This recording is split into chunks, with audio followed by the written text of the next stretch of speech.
함께 보실 성경 말씀은 신약 성경 마태복음 제28장 16절부터 20절까지 말씀입니다.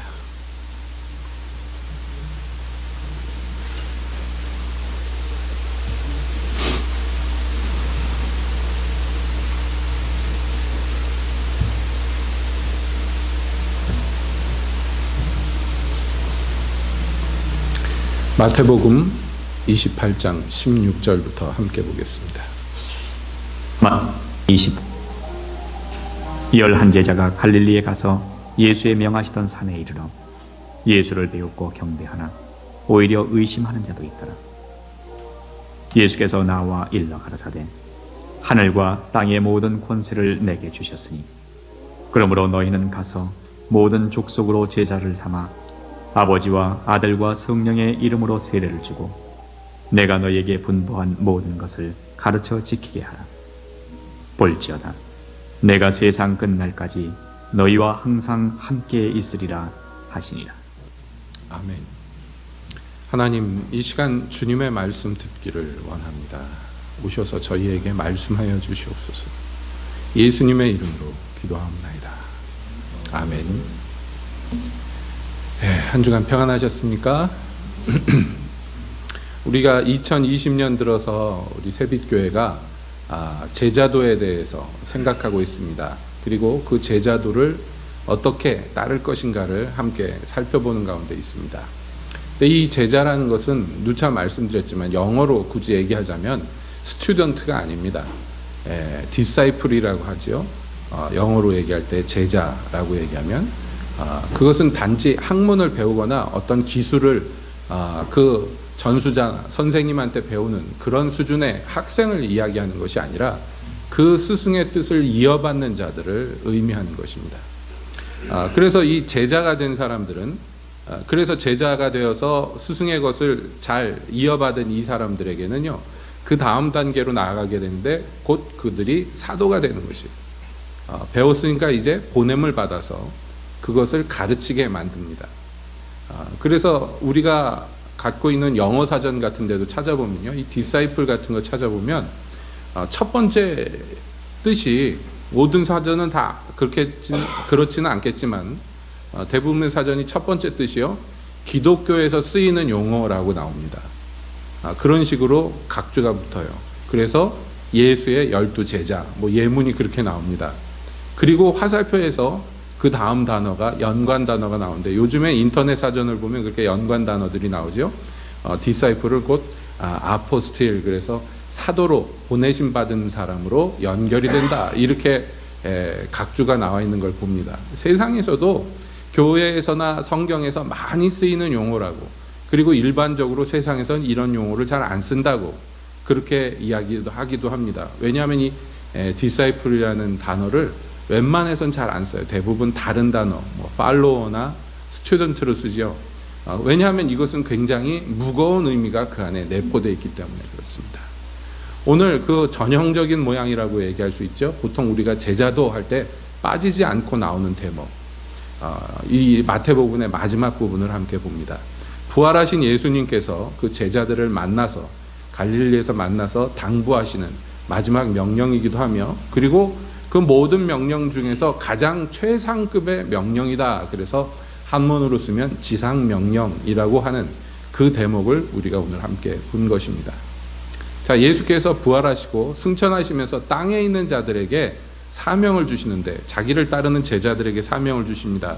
근데 이 제자들은 아시다시피 아직 막 완벽하고 완전한 준비가 되어 있지는 않습니다. 그럼에도 불구하고 아직도 의심하는 자들이 있다라고 이 마태복음 마지막 부분에서 이야기하고 있어요. 아직도 그들 가운데 불신앙이라는 것이 아직 그 잔재가 남아있음에도 불구하고 그들에게 이런 명령을 내립니다. 그걸 볼 때 우리가 알 수 있는 것은 내가 모든 준비가 완벽하고 나 자신이 모든 것 완벽할 때 여기 이 명령을 들어야 되겠다, 그런 것이 아니라는 거예요. 내게 부족하거나 연약하거나 여러 가지 미숙한 것이 있다 할지라도 이 명령은 누구도 피해갈 수 없는 아주 중대한 명령이다 하는 것이에요. 그럼에도 불구하고 전통적으로 교회는요, 이 주님이 마지막으로 제자들에게 주신 이 명령에 대해서 그렇게 보통 무겁게 반응하지 않습니다. 중요하게 생각하지 않아요. 오히려 기독교인들에게 중요한 것은 다른 것이 더 그 마음에 중요합니다. 내 마음의 평안이라든지, 내 몸의 건강이라든지, 내 사업의 번영이라든지, 내 자녀들의 좋은 학교 가는 것, 이런 것들이 우리에게 더 중요하게, 안 중요하다는 거는 아니지만은 주님의 명령보다도 더 중요하게 마음에 자리 잡고 있습니다. 대부분 그렇게 신앙생활들을 합니다. 내가 주님을 열심히 섬기면 복을 내려서 내 사업이, 내 남편 사업이, 내 자녀들 공부가 잘 될 것이다. 이 정도 수준에 그냥 머무르고 거기서 말아버립니다. 그러던 차에 하나님께서 20세기 들어와서 교회 안에 새로운 바람들을 많이 일으키셨는데요. 우리나라 입장에서 보자면 대표적인 몇 가지 경우를 들어봅시다. 예를 들자면 강남구에 어떤 조그만 교회가 있었어요. 제가 몇 차례 말씀드렸지만 제가 중학교, 고등학교 때까지만 해도 차 타고 버스 타고 학교 가는 길에 가다 보면 그 강남에 큰 아파트가 있었어요. 조용필이 사는 아파트였어요. 거기 버스 타고 지나가다 보면 한 동 사이에 교복 입은 여자애들이 낮이고 밤이고 꽉 차 있었어요. 그 주차장에 차 하나도 못 들어오고 그냥 여자애들만 꽉 차 있었어요. 조용필이 언제 올지 모르니까 거기서 그냥 죽치고 있는 거죠. 그거 보면서 학교 가면서 쟤네는 학교도 안 가나? 그러면서 지나가서 한 정거장 지나가면 조그만 상가 건물이 있는데 거기 지하실에 개척교회가 있었어요. 그런데 그게 왜 기억에 남냐면 그 교회 간판이 있는데 그때까지 그런 이름을 처음 본 거예요. 사랑의 교회 이렇게 붙어 있었어요. 그거 보면서 지나가면서 야, 교회 이름 참 특이하다. 보통 그 당시만 해도 교회 이름이라고 하면 무슨 서울 제일교회, 제일 작은 교회가 보통 제일교회 그렇게 붙이죠. 서울 중앙교회, 그럼 변두리에 있는 교회들이 중앙교회 이런 거 붙입니다. 울진에도 그런 이름들 많이 들어보셨죠? 흔한 이름들. 그런데 사랑의 교회 그러니까 야, 특이하다 하고 지나갔던 기억이 있어요. 제 친구들이 거기에 이제 교회 다니기 시작했습니다. 거기에 목사님이 또 특이한 성이잖아요. 희성이잖아요. 그래서 기억에 많이 남는데 하나님께서 그 교회에 복을 주셔서요. 규모가 단시간에 굉장히 커졌습니다. 그런데 그 옥하는 목사님이 사랑의 교회를 개척하고 시작하면서 모토로 내세웠던 주제가 있었어요. 기억이 나시는 분도 있을지 모르겠습니다. 어떤 모토였느냐, 어떤 주제였느냐 하면 이것이었어요. 평신도를 깨운다. 그게 그 교회가 들고 나온 캐치프레이즈였어요. 평신도를 깨운다. 그게 뭐냐? 일반 신도들이 말씀드린 대로 그냥 신앙생활이라는 것의 가치와 목적을 그저 일신상의 자기의 구복을 위한 것에서 그치는 그 한국 교회 가운데에서 좀 새바람을 일으켜야 되겠다. 평신도라고 안주하지 못하도록 평신도들의 마음을 깨워야 되겠다. 그래서 그걸 모토로 내세웠고 그게 유명해졌어요. 그래 다른 것 아닙니다.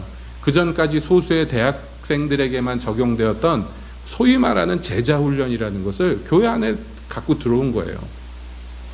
그래서 그 당시 대학생 선교단체에서 처음 시작하였던 이런 것들을 이제 교회 일반 성도들에게 적용을 해서 그래서 훈련을 시켰는데 다른 것이 아닙니다. 당신들이 제자입니다. 이걸 가르친 거예요. 당신들도 제자고 제자면 제자의 사명이 있는 것이고 제자의 할 몫이 있는 것입니다. 라는 걸 가르치는 것이에요. 다른 것이 아닙니다. 그래서 거기에 호응한 많은 사람들이 맞습니다. 제가 제자의 삶을 살겠습니다. 하고 거기에 아멘으로 화답하였고 그래서 많은 주의 종들이 그 가운데서 배출된 것입니다. 여러분 이게 단순한 어떤 한 가지 예가 아닙니다. 이것이 교회 역사적으로 보면요 항상 있어왔던 반복적으로 있어왔던 하나님의 역사 중에 하나예요. 뭐냐 하면 그저 자기 삶과 이 땅에 관심이 국한되어 있던 사람들에게 하나님께서 새로운 마음을 부어주시는 거예요. 그래서 그들의 마음이 어디로 돌이키게 되었느냐? 이제 이 명령을 주목하게 된 것입니다. 예수님께서 이렇게 말씀하셨습니다. 하늘과 땅의 모든 권세를 내게 주셨으니 그랬어요. 예수님이 이것을 원래 갖고 있던 하나님이셨지만 그러나 하늘과 땅의 모든 권세를 마음대로 할 수 있는 그 주권과 그 능력을 다 포기하시고 우리들 인간들 중에 하나가 되어서 종의 형체를 입고 하나님 아버지 뜻에 복종하셨어요. 그래서 이 땅에 오셨고 우리들 가운데 있었고 사람들의 죄를 짊어지고 대신 피를 흘리시고 그리고 일개 사람처럼 죽임을 당하고 그러셨어요. 하나님이신 분이. 그리고 음부에 내려가 사망의 권세를 깨뜨리고 다시 살아나심으로 말미암아 그 하나님의 모든 맡기신 사명을 완수함으로 말미암아 하늘과 땅의 모든 권세를 그 대가로 받게 되신 거예요. 이기신 분이기 때문에 그 대가로 이것을 받았습니다. 그래서 이기신 유다의 사자 다윗의 뿌리이신 죽임당한 어린 양으로 영광을 받으시는 거예요. 그분이 이것을 선포합니다. 내가 아버지 뜻에 복종하고 순종함으로 말미암아 하늘과 땅의 모든 권세를 이제 합법적으로 받게 되었다는 것이에요. 자, 그러니까 이 권세, 이 능력을 가진 내가 너희에게 또 명령하는데, 그래서 그러므로 너희는 가서라고 우리말 성경이 그렇게 돼 있죠. 그렇기 때문에 너희는 가야 된다. 첫 번째 명령이 이거예요. 가라 하는 것입니다. 이 명령 문자 그대로 받으면 어떻게 되겠습니까? 문자 그대로 선교예요. 간다는 게 뭐예요? 여러분, 이것은 단지 물리적으로 이사를 간다, 이민을 간다 이런 의미로 국한시킬 것이 아닙니다. 여기서 간다는 것이 의미하는 게 뭐냐면 계속 안주해 있지 않도록 하는 것을 의미합니다. 그것이 물리적이든 또는 영적이든 간에요.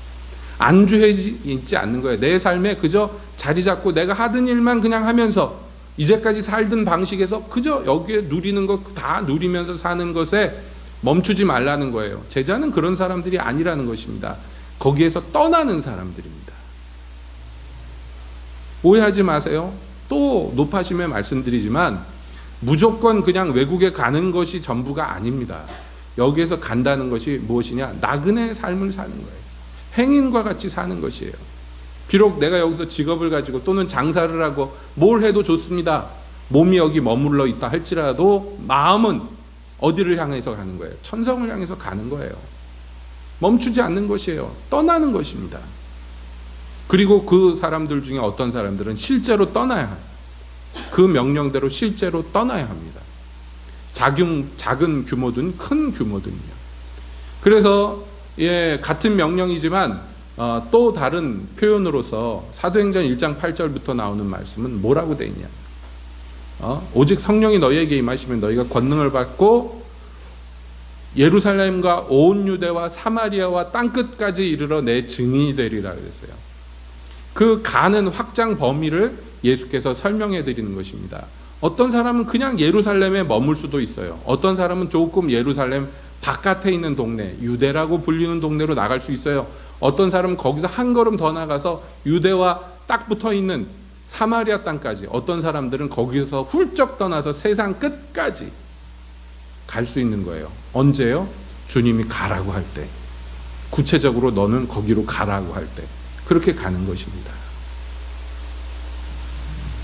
그래서 오늘날도 마찬가지죠. 어떤 이들은 자기가 하고 있던 모든 것들을 어느 순간에 주님의 명령을 받아서 그만두고 그리고 다른 직업이나 다른 장소로 옮겨가기도 합니다. 그것이 확장되면 어떤 사람들은 이제 고국을 떠나서 말도 다르고 문화도 다르고 환경도 전혀 다른 그런 곳으로 떠나가는 거예요. 훌쩍 떠나가는 거예요. 제가 심적으로는 그 조카처럼 여기는 한 자매가 있는데 이 자매가 직업이 제빵사예요. 그래서 이제 제과점에서 일하면서 나름대로 안정적이죠. 젊은 아가씨가. 그런데요, 어느 날 하나님께서 부르신 사명에 아멘 해가지고 저 아프리카 먼 땅으로 혼자 떠났어요. 물론 처음에는 거기 계신 선교사님 하시는 일 이제 도와드리는 그런 보조로 갔는데 어떻게 가서 보니까 여러 가지 일들이 겹쳐가지고요, 그 선교사님이 한국으로 나오게 되고 그냥 혼자만 남게 돼버렸어요. 그 처음에 6개월 있기로 하고 갔다가 정확하게 기억 안 나는데 한 3, 4년 있었던 것 같아요. 그리고 작년에 한국으로 돌아왔습니다. 아프리카에서 사역을 마치고 돌아왔는데 이제 얼굴 한번 보자 그래가지고 제가 서울 간 김에 어떻게 연락을 해서 만났어요. 만나가지고 이런저런 얘기를 합니다. 여러분, 한 6개월 동안 잠시라고 기획하고 떠났던 것이 몇 년이 돼서 돌아오니까 직장도 없어지고 커리어가 단절이 돼버렸어요. 어렵죠. 많은 것이 포기가 돼야 됩니다. 쉽지가 않아요. 계산만 해서 안정적인 삶을 누리려고 한다면 그렇게 할 수 없어요. 나이도 훌쩍 들어서 노처녀가 돼버렸어요. 그런데도요, 후회하고 뭐 슬퍼하고 이런 게 없어요. 기쁨에 차 있고 감사에 차 있습니다. 여러분, 이런 것들이 뭐냐면 떠나는 거예요. 가라 그러면 내로 가는 것입니다. 몸이 여기 있더라도 하나님이 가라 그러면 언제든지 갈 수 있도록 여러분 부탁드립니다. 천성을 바라보고 사시길, 이 땅에서 나그네와 같이 사시기를 여러분 권면드립니다. 여기가 내 집이고 여기가 내 고향이다, 여기 뿌리 박겠다 하지 마시고 우리의 고향은 하늘에 있고 우리의 본래 돌아가야 될 본향은 여기가 아닌 것을 절대로 잊지 마십시오. 아멘. 이게 제자에게 있어서의 그 제자에게 있는 명령의 첫 번째 단위. 가라, 내게로 가는 거예요. 그것이 이 좀 불안정한 삶이라고 느껴질지 모르지만 아닙니다. 여러분, 주님께 의지하고 주님께 붙어 있는 것이 가장 안정적인 것이에요. 사람들이 볼 때는 불안정해 보일지 모르지만 아닙니다. 그것이 가장 안정한 것입니다. 그래서 가서 그 다음에 뭐를 해야 돼요? 모든 족속으로 제자를 삼아 그랬어요. 그러니까 이 간다는 것이 어디까지 간다는 것이에요? 한계가 없다는 것이에요. 어떤 족속, 어떤 민족이든 어떤 나라든 한계 두지 않는다는 것입니다. 그러니까 한참 동서양 진영이 갈라져서 냉전이 아주 극에 달았던 시기에 네덜란드에 있던 한 청년에게 하나님께서 사명을 주셨어요. 너 공산국가 들어가서 말씀을 전해야 된다. 그 이상해서 하나님께 반문했습니다. 하나님, 그 나라들은 들어갈 문이 없어요. 문이 다 닫혔습니다. 들어갈 수가 없어요. 여러분, 예를 들자면 지금 우리 남한에 산 사람이 북한에 가라 그러면 어떻게 가겠어요? 들어갈 길이 있어요? 아주 없지는 않지요. 아주 없지는 않겠지만 일반인들이 접근하기에는 불가능하죠. 문이 없는데 어디로 들어가냔 말이에요. 문이 다 닫혀서 못 들어가겠습니다. 그랬더니 하나님이 그에게 말씀하셨어요. 돌아올 것을 생각지 아니하면 닫힌 문은 없다. 그 말씀을 듣고 거꾸러졌어요. 맞습니다. 왜 문이 없다고 생각합니까? 아주 무사히 돌아올 거 생각하니까 문이 없다고 생각하죠. 들어갈 것만 생각하면 왜 문이 없습니까? 여러분, 아닌 말로 북한에 들어간다. 여러분, 들어갈 수 있어요. 얼마든지 들어갈 수 있어요. 중국 관광 가가지고요. 네. 그 두만강이나 압록강 거리 좁은 데 가면 빤히 보여요. 100m도 안 되는 데 많아요. 탈북자들은 거기 넘어오죠. 들어가려고 하면 얼마든지 들어가요. 들어가다 총 맞을 수도 있고 들어갔다가 못 나올 수가 있기 때문에 못 들어가는 거지. 안 그렇습니까? 너무 무식해 보여요. 그래서 그 청년 하나가 거기에 순종해서 복음을 들고 공산국가를 찾아가기 시작했어요. 그러다가 그의 뜻에 동조한 다른 청년들이 모여들어서 선교단체가 생겼을 때 우리 단체 이름을 뭘로 할까요? 했을 때 그 청년이 나중에 나이가 들었지만 이분이 선택한 그 이름이 오픈 도어즈라는, 열린 문들이라는 선교단체예요. 돌아올 것을 생각하지 아니하면 닫힌 곳이 없다. 그래서 수십 년간 공산국가에 복음을 전하고 성경을 배달하고 그런 일을 했습니다. 지금도 복음이 들어가지 못하는 중동의 예를 들어 뭐 IS가 점령한 땅 이런 데로 들어가는 사람들이 그 선교단체에서 하고 있어요. 이것은 한 예에 불과합니다. 여러분, 저 사람들은 안 돼요. 이런 거 없어요. 복음에 있어서 모든 족속으로 제자를 삼는다. 그렇게 돼 있어요. 그건 어디든지 가겠습니다. 누구에게든지 전하겠습니다. 라는 말과 같은 거예요. 이거 범위를 좁혀봅시다. 우리 주변에서 저 사람은 안 돼. 이런 사람이 있습니까? 저 사람은 복음 안 받을 거야. 저 사람은 전도 못해. 하는 사람 있습니까? 있을 거예요. 있을지도 몰라요. 여러분이 복음 전하려고 치면 그런 사람들이 나타납니다. 절대로 예수 안 믿을 것 같은 사람. 그런데 복음 앞에 그런 사람은 없다는 거예요. 모든 족속을 이 제자의 대상으로 성경은 말하고 있습니다. 여러분 생각해 보세요. 초대교회 때 가장 복음을 받을 수 없는 사람이 누굴까? 1번 순위가. 그건 경쟁할 상대가 없을 정도로 단독 선두가 바로 사울이라는 청년이었어요. 사울. 열심을 품고 스데반을 죽이는데 가장 앞장섰고 교회를 잔해하고 박해했던 사람. 그 열심이 여러 연갑자보다 뛰어났다고 스스로 나중에 밝혔습니다. 그가 다메섹 도상에서 예수님을 만나고 거꾸러졌을 때 그 다메섹에 사는 아나니아라는 사람에게 주님이 명령했어요. 가서 사울이라는 사람한테 가서 기도해줘라. 그랬더니 오히려 반문했습니다. 아나니아가 말했습니다. 그 사람은 교회를 이제까지 이렇게 박해했고 우리 다메섹에도 예수 믿는 성도들 붙잡으러 오는 사람인데 제가 어떻게 그 사람한테 갑니까? 하고 반문할 정도였어요. 이 사람은 모든 전도 대상에서 제외된 사람, 도망쳐야 되고 피해야 되는 사람이에요. 그런데 하나님께서는 아나니아에게 도리어 말씀합니다. 아니라고. 그는 나의 복음을 전파하기 위해서 내가 선택한 그릇이라고.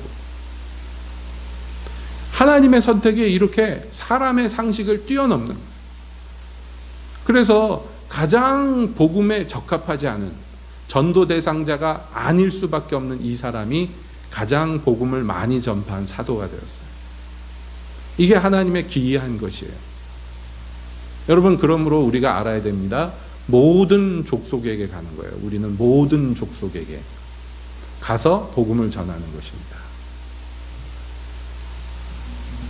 그것이 이렇게 심각한 북한이나 저 아마존이나 이런 데 사는 사람만을 의미하는 것이 아니에요.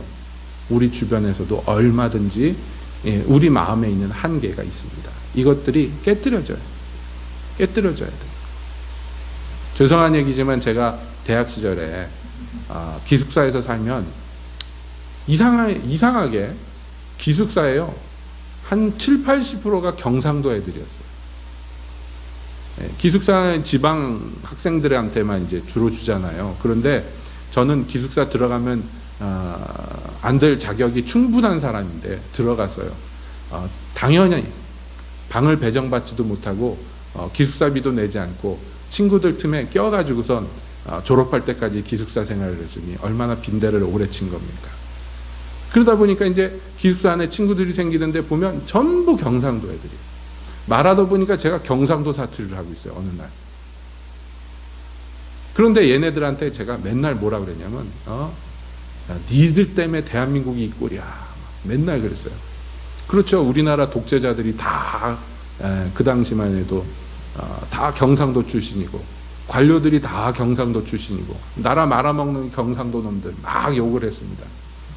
그럼 경상도 친구들이 그래도 우리 동네 가면 착한 사람 많어 막 이렇게 얘기를 했는데 그래서 제 마음에 또 어디 가서 공언하기를 내가 경상도만은 절대로 안 간다. 딴 데는 가도 항상 그렇게 생각하고 입버릇처럼 했죠. 하나님이 죄값을 치르게 하시느라고 경상도 오게 하신 것 같아요. 그 경상도에서 살고 있잖아요. 우습게 들릴지 모르지만 이게 마음의 한계가 있어요. 진짜 있었어요. 제가 조선팔도 표현이 좀 고루합니다만은 어느 동네든지 주님이 명하시면 가겠지만 경상도만은 이라는 생각이 은연중에 있었어요. 젊을 때 치기 어린 얘기지만 그렇습니다. 하나님이 보내시니까 오잖아요. 가야 되잖아요. 여러분 이러한 우습지도 않은 지역색들, 우습지도 않은 민족성, 또 국가 간의 관계, 여러분 이런 것들이 얼마나 많습니까? 여러분 같으면은 예를 들어서 일본의 후쿠시마 같은데 가서 복음 전해라 그러면 어떻게 하겠어요? 가겠습니까? 이거 곰곰이 생각해 봐야 돼요. 한 걸음 더 나가서 아베한테 가서 복음 전해라 그러면 어떻게 하겠어요? 생각해 봐야 되겠죠? 여러분 김정은한테 가서 복음 전하라 그러면 어떻게 해야 되겠어요? 이거 우리가 생각할 게 많아요. 그러나 다시 말씀드립니다. 제자들에게는요, 한계가 있으면 안 돼요.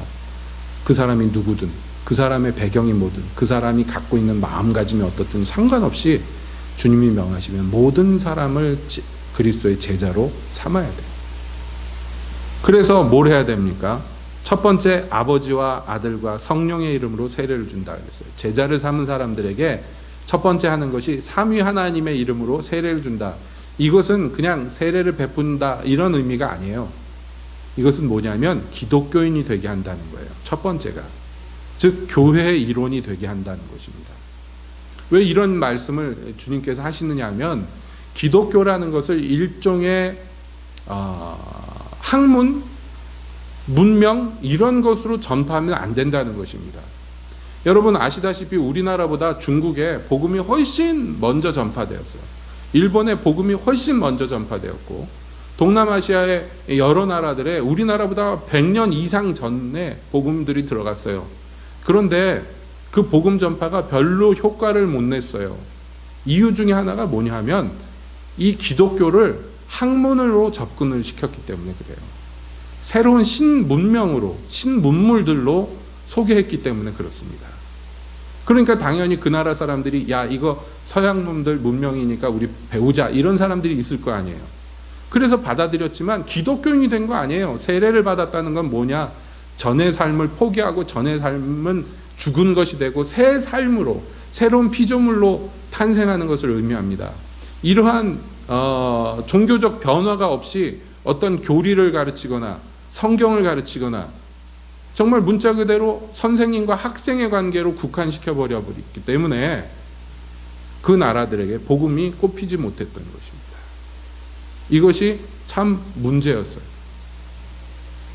우리나라는 복음이 전파된 과정이 그렇지 않았습니다. 그러나 어떤 분들에게는 이런 식으로 와서 학교를 세우고 거기에서 신문물을 전파하고 이런 것으로 선교가 국한된 경우가 있었어요. 그런데 그렇게 했던 것들은요, 지금 지리멸렬입니다. 예를 들어서 YMCA라든지. 여러분, 이게 기독교 단체입니까, 지금? 우리나라에서요? 그게 힘도 별로 없죠. 과거에 비해서도. YMCA가 사실은 그렇게 시작한 게 아니에요. 무디 선생의 복음 전파로 말미암아 청년운동으로 일어난 것인데, 이게 한국에 들어와서는 일제시대 때 우리나라 들어와서는 뭐가 됐느냐 하면, 신마적, 구마적의 보금자리가 됐죠. 모르는 얘기예요? 알죠? 예, 김두한이 왜 선배로 나오는 신마적. 예, 얘네들이 어디가 본거지였어요? 야인시대 안 보셨나 보네. 김두한이 단성사인가? 뭐예요? 무슨 영화, 우미관파였잖아요. 우미관이 영화관이거든요. 그런데 신마적은 YMCA파였단 말이에요. 거기에 청년들이 모여서 운동하면서 대학생들이 주축이 돼서 대학생 깡패들이 모여서 거기서 운동하면서 이렇게 뭐 건달들처럼 이렇게 돼버린 거예요. 여러분, 그러니까 제자를 삼아서 첫 번째로 하는 게 뭐냐면 이 사람이 기독교인이 되게 하는 거예요. 거듭나게 하는 것입니다.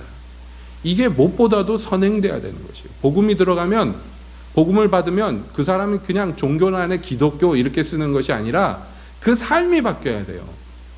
그 본질이 바뀌어야 된단 말이에요. 옛사람이 죽고 새롭게 탄생한 새 사람이 되는 것이 이게 가장 중요한 첫 번째 단계예요. 그 다음에 나오는 것이 뭐냐? 자, 새로 태어난 사람인데 이 사람이 이제까지 살아오던 방식 그대로 살면 되겠는가? 아니죠. 아닙니다. 예수님의 제자들에게 예수님이 그러하셨듯이 이제 예수님의 제자들도 그 다음 때의 제자들에게 무엇을 해야 되느냐? 예수님께 배운 것을 그대로 전달해 주는 거예요. 그래서 내가 너희에게 분부한 모든 것을 가르쳐 지키게 하라 그랬어요. 가르치고 그 다음에 그대로 행하게 하는 것이에요.